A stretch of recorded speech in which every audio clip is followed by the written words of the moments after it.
Bom, pessoal, para a gente entender um pouco a política atual, a gente precisa conhecer parte da nossa história. Então eu vou contar aqui um breve resumo de como o comunismo se enraizou no Brasil. Há 100 anos, um tico mais, um tico menos, o comunismo atravessou o Atlântico e deu com os costados aqui.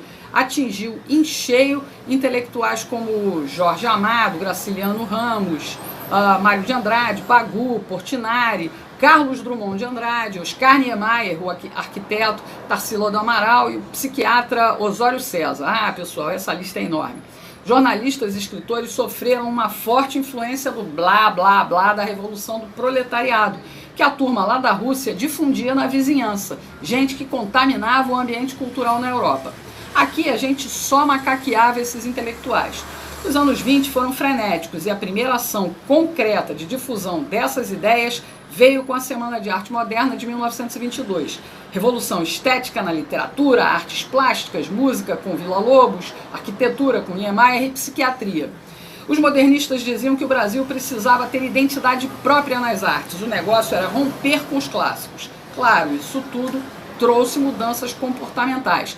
Mas a elite quatrocentona paulista que adotava os ideais esquerdistas jamais se recusou ao doce sabor do capitalismo. Esse caldeirão cultural reverberava nos meios políticos e anunciava o fim da República Velha. As oligarquias paulista e mineira que se revezavam no poder desde o golpe contra o Império para a proclamação da República. Eles enfrentaram diversos movimentos revolucionários, como a Guerra de Canudos, no Nordeste, contestado no Sul, as revoltas da chibata e da vacina no Rio de Janeiro, e os anarquistas e comunistas começavam a fazer barulho em São Paulo. Em 1922 também, aqueles artistas intelectuais se filiaram ao PCB, Partido Comunista do Brasil. Em 1929, a Bolsa de Valores de Nova York quebrou, justo quando o mundo mal se recuperava da Primeira Guerra Mundial. A economia do Brasil, essencialmente agrícola, foi para o ralo. Os preços despencaram, o café, nosso maior produto de exportação, encalhou nas fazendas. O povo, especialmente imigrantes que substituíam escravos, deixaram o campo em busca de novas oportunidades. A indústria paulista estava só começando. História é uma coisa fantástica, pessoal. Essa turbulência atingiu o exército. O movimento tenentista queria mudanças e, liderado por Getúlio Vargas, derrubou a República Velha. Entre um levante ali e outro aqui, as forças militares que apoiavam o tenente Getúlio Vargas prevaleceram. De 1930 até 1945, vivemos a ditadura Vargas, período violento dos governos militares. Getúlio era carismático, populista e mão de ferro. Copiou políticas sociais implantadas por dois importantes líderes europeus. A mão do Estado instituiu o controle social. A CLT, consolidação das leis trabalhistas, foi copiada da Carta do Lavoro, do Mussolini. Ganhamos a classe trabalhadora e os sindicatos. Deu no que deu décadas depois. Do Hitler, o Getúlio copiou o controle da cultura e da comunicação. O DIP, Departamento de Imprensa e Propaganda, ditava o que a imprensa podia e não podia falar. A Rádio Nacional unificava a linguagem e Getúlio passou a ser conhecido em todo o país. Culto à personalidade. Quando o maluco alemão resolveu dominar o mundo, Vargas quase embarcou no eixo. Só não foi porque Roosevelt, presidente americano, foi muito convincente. E os comunas, Regina? Bom, eles acusavam Vargas de controlar a classe operária, tirando deles a influência sobre o proletariado. Mesmo na clandestinidade, se mantinham vivos e ativos, principalmente na cultura. Os resultados disso nos afetam até hoje. Veio a Segunda Guerra Mundial. Os americanos lutaram duas guerras simultâneas. Uma no Atlântico, contra as forças alemãs. Outra no Pacífico, contra os japoneses. Quando a guerra acabou, em 1945, aqui no Brasil, o pessoal já estava aqui com o ditador Vargas. Nem adiantou o Getúlio anistiar presos políticos e permitir a reorganização partidária, tirando o PCB da clandestinidade. Os tenentes, que a essa altura já eram alta patente, deram um pé no traseiro do caudilho. Getúlio saiu, mas voltou eleito em 1950, um governo que durou pouco. Quanto mais Getúlio ampliava a mão do Estado na economia, mais a economia desandava. A insatisfação entre políticos e forças armadas só aumentava a tensão. O atentado ao jornalista e ex-comunista Carlos Lacerda precipitou o fim do segundo governo Vargas. Getúlio saiu da vida para entrar na história com um tiro no próprio peito. E os comunistas, Regina? Sempre ali, na figura de herdeiros políticos de Vargas. João Goulart, Leonel Brizola, Tancredo Neves. Esses eram os civis. Entre os militares, alguns tenentistas. Médici, Geisel, Leônidas Fernandes Cardoso, pai do FHC. Viu aí? Bom, em 1955, o Brasil elegeu o megalomaníaco Juscelino Kubitschek, que prometeu avançar 50 anos em 5, construindo Brasília, a capital dos sonhos de qualquer governo comunista, bem longe do povo. Projeto dos arquitetos Lúcio Costa e Oscar Niemeyer, comunista. JK foi um dos governos mais corruptos da história. Foi aí que as empreiteiras começaram a festa com o governo federal. Brasília ficou pronta e deixou uma cratera nas contas públicas. Então, os eleitores caíram no conto do aloprado Jânio Quadros. O cara fez campanha como conservador e anticomunista. E quando assumiu, medalhou logo o assassino Che Guevara e estreitou relações com a União Soviética. Sem apoio no Congresso e sem povo em Brasília, Jânio renunciou. E os comunistas, Regina? Bom, eles são como coronavírus. Se a gente não ficar atento, se contamina. João Goulart entrou para a política pelas mãos de Getúlio Vargas, de quem foi ministro do Trabalho no segundo governo. Jango assumiu a presidência querendo mais Estado na economia. Queria até desapropriar empresas estrangeiras. Apostou no apoio de sargentos, cabos e soldados para dar um golpe de Estado à esquerda, como fez o Chaves. Quer saber o nome de um deputado federal da Frente Parlamentar Nacionalista que apoiava tudo isso? Quer saber? João Agripino Doria Neto. Papai Doria era comunista. Então, apesar de preocupados, os oficiais generais só acompanhavam a parada de longe, até a classe média ir para as ruas e impedir que a gente virasse Cuba. Havia insubordinação nas Forças Armadas e o Marechal Castelo Branco ficou #chateado. Os católicos conservadores e anticomunistas, pessoal, antigamente não tinha essa história de Frei Beto, teologia da libertação, comunidade eclesial de base, tinha não. A marcha da família com Deus pela liberdade acendeu o pavio que mandou o Jango para o espaço.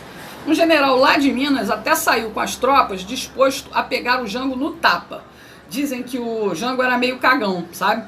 Então, por isso ele disse logo, eu vou pular fora para que eu não cause a morte de ninguém. Brizola ficou pé da vida. O cargo de presidente ficou vago por poucos dias. Os deputados acabaram elegendo o Marechal Castelo Branco para presidente.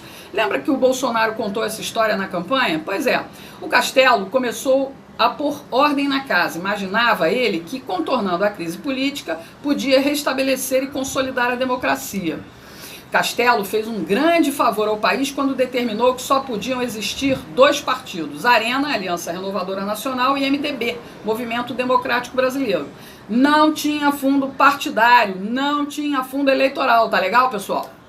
Castelo Branco fez reformas econômicas e tributárias, mas os comunistas estavam revoltados e explodiram uma bomba no aeroporto dos Guararapes, em Recife. Eles queriam matar o general Costa e Silva, que Castelo escolheu como sucessor.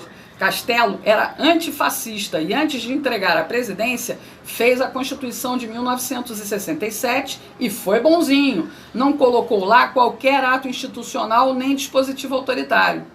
Costa e Silva, ao contrário, tinha um viés mais autoritário e endureceu o governo. Fez isso porque os comunistas estavam tocando terror no Brasil. Queriam derrubar o governo na amarra para transformar isso aqui numa ditadura do proletariado. Os caras eram violentos. Tiro, porrada e bomba, além de sequestros e assaltos. Ainda matavam os próprios companheiros quando desconfiavam de traição. Isso encheu o saco do Costa e Silva, que acabou decretando o AI-5. Ele fechou o Congresso Nacional, cassou mandatos, inclusive o pai do Dória, e reprimiu legal os comunistas. Costa e Silva teve um AVC e não terminou o mandato. Uma junta militar indicou o general Médici para o cargo. Apesar de ter sido o período de maior repressão aos terroristas, com prisão e enfrentamento tático de guerrilha, que matou um monte de comunistas, Médici reabriu o Congresso e não cassou ninguém. Dá para desconfiar, não dá não? No início da década de 70, o mundo fervia na área cultural. A partir das ruas de Paris, tomadas pelos estudantes em maio de 1968, houve uma revolução social global, uma inversão de valores morais. Ruptura política entre conservadores e liberais e econômica entre comunismo e capitalismo. Cortina de ferro dividindo o mundo. O Brasil tinha censura, mas não impedia festivais de música, não impedia a criatividade. Chico, Caetano, Gil e muitos outros ganharam fama e muito dinheiro nessa época. E as universidades já estavam a todo vapor. Todo vapor mesmo, pessoal. A maconha já rolava nos campos. Uma abelha me contou que foi uma ideia, uma tática do general Golbery Couto e Silva. Ele achava que deixando os universitários fumando maconha ia afastar eles do terrorismo. E a gente viu no que deu. A droga saiu dos meios acadêmicos e foi disseminada entre as famílias mais pobres nas favelas. A origem da criminalidade forte está aí, ó. Médici queria é que as coisas se acalmassem para a esquerda assumir sem violência. Enquanto isso, a juventude classe média ficava sendo catequizada por professores esquerdistas. Os militares criaram tantas estatais nessa época, pessoal, que fizeram um milagre econômico, que mexeu com o consumo dos brasileiros. Muita gente comprou, então, TV, geladeira, carro e até casa própria, através do BNH, Banco Nacional de Habitação. Minha Casa Minha Vida, pessoal, perto dos imóveis de antigamente, é tudo barraco, da pior espécie, é tapera. O Médici levou fama de carrasco porque a comunistada estava no exílio e não suportava ver o desenvolvimento do país, ainda que fosse sob controle estatal. Os comunas que ficaram aqui peitaram o governo com ataques violentos de guerrilha. Médici pretendia resolver tudo e devolver para os civis, mas comunista é uma raça desgraçada. Médici indicou Geisel, que foi tenentista como ele. Os dois, inclusive, apoiaram a posse do Jango. Esse pessoal Oliva é muito azeitado, não é mesmo? Geisel foi eleito pelo Colégio Eleitoral do Congresso e o alemão foi quem deu início ao processo de abertura política. Ele sabia que a mídia, a cultura e o ensino já estavam esquerdizados, então a transição ia ser fácil. Enfim, Geisel se aproximou da República Popular da China, reconheceu a independência de Angola pelos comunistas, fez acordo nuclear com a Alemanha e até deu fim ao AI-5. Por tudo isso, ele bateu de frente com oficiais linha dura, que não queriam de maneira nenhuma devolver o país nas mãos dos comunistas. Geisel venceu a queda de braço e impôs João Figueiredo como sucessor. Ele sabia que Figueiredo só queria cuidar de cavalo e cumpriria a ordem de fazer a abertura ampla, geral e restrita. Com tudo pronto, foi só os comunistas do exílio voltarem. A esquerda no poder seria facilmente o próximo passo, mas de forma lenta e gradual, para que a gente nem sentisse tanto. Enquanto isso, o maior pelego de todos os tempos estava sendo gestado lá no sindicalismo.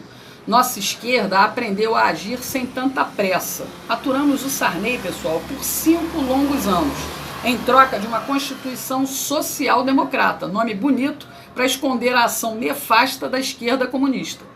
Na cultura, a música brasileira já apresentava os resultados dessa esquerdização, definhando em conteúdo e em qualidade. O ensino foi banalizado e nos transformou em idiotas úteis. A imprensa e a televisão foram nos reeducando. Sem perceber, fomos renegando a família, a pátria e Deus. Tudo em nome de justiça social. Bem devagarinho, para que a gente não sentisse nada e não tivesse forças para reagir. Mensagens progressistas para moldar um novo Brasil. Politicamente correto. Tivemos um soluço com a eleição do Collor, mas o sistema estava dominado e o corrupto egoísta dançou.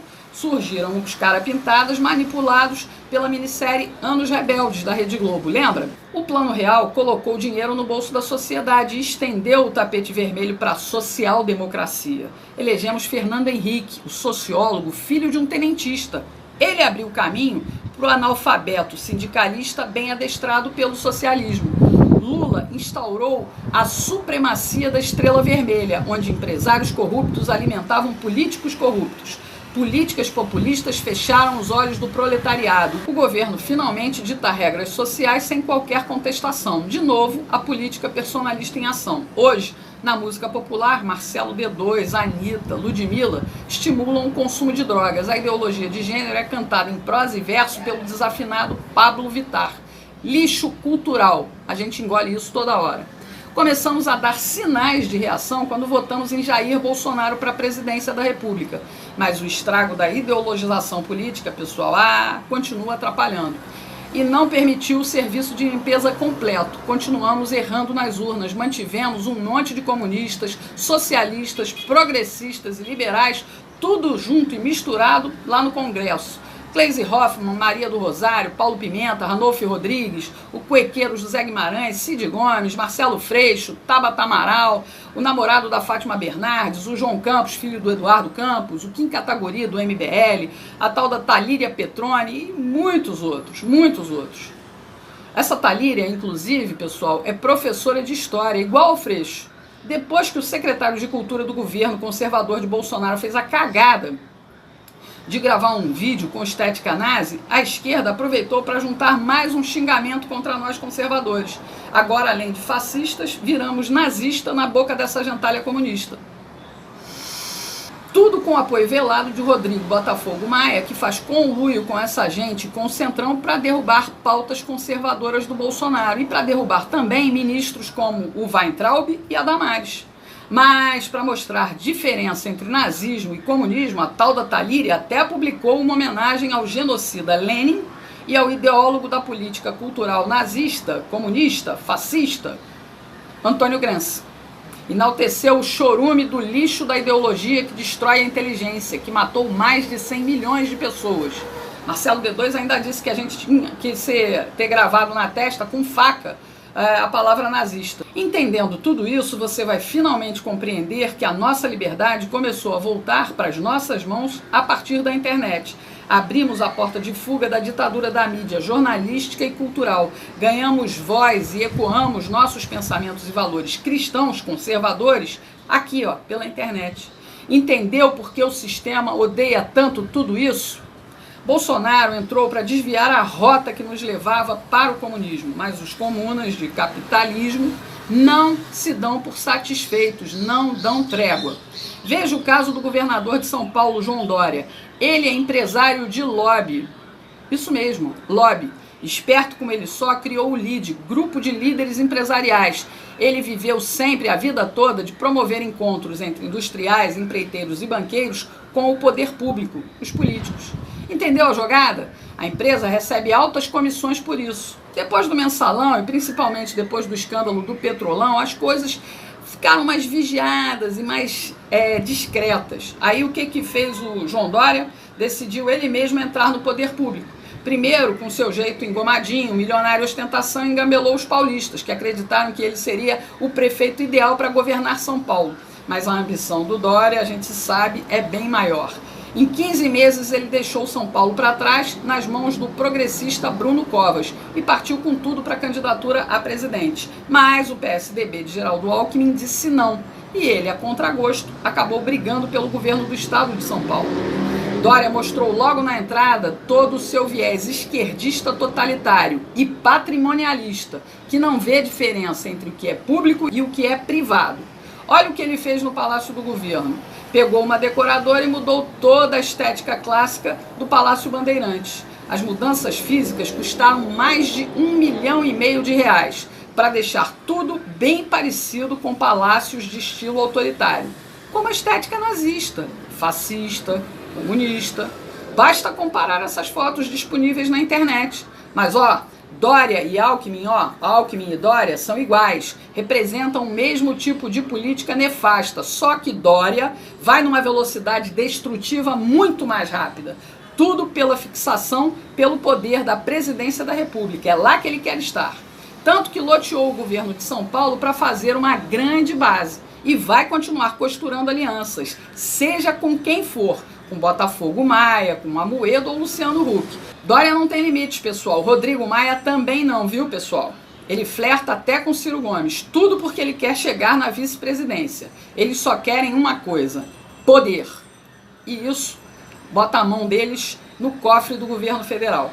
Qualquer um desses aí só tem um interesse: voltar ao tempo do mensalão, quando deputados e senadores fingiam independência política do PT, mas negociavam seus votos por cargos e dinheiro.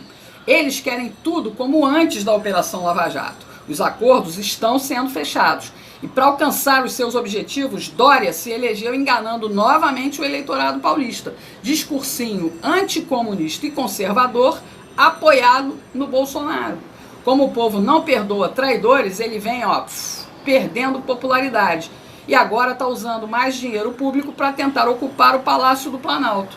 Pegou 20 milhões de reais para modernizar as rádios de São Paulo. Isso mesmo, dinheiro do povo. Deu para as empresas privadas, como a Jovem Pan. E qual é a moeda de troca? Elogios para o Dória e porrada todo dia em Bolsonaro. Tá ok, Chilique?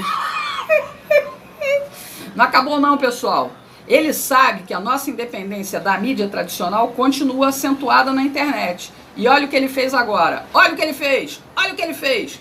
Pegou mais 15 milhões do dinheiro público para contratar uma empresa de vigilância da internet. Dória quer saber o que falam dele 24 horas por dia, 7 dias por semana, e quer fichar os seus detratores, saber quem age contra o seu projeto de poder rumo a Brasília. Quer tirar a gente do caminho dele. E aí eu te pergunto, nós vamos deixar?